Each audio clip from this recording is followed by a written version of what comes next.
binangayan nila. Siya ba pinakamayaman dito sa buong Hong Kong? Ayan, ito, na puti na to. Umuwi dyan naka-chopper Talaga. Ayan pala yung ginagawa na yun pala yung bahay ng dati ng amo ni Kaloy. Sino? Bahay ng dati niyang amo. Yung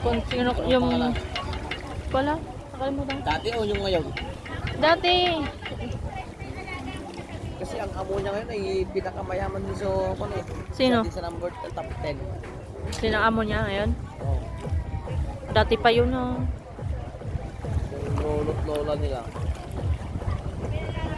Oo, kasi kuan yun ng Mok. ano, Mok. ano ba ito? Mok yung babae. Yung nakapangasawa niya.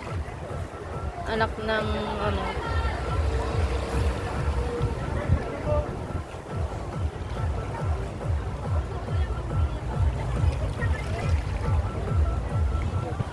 Malaki. Kaya mas malaki ata yung ginagawa namin sa Stanley.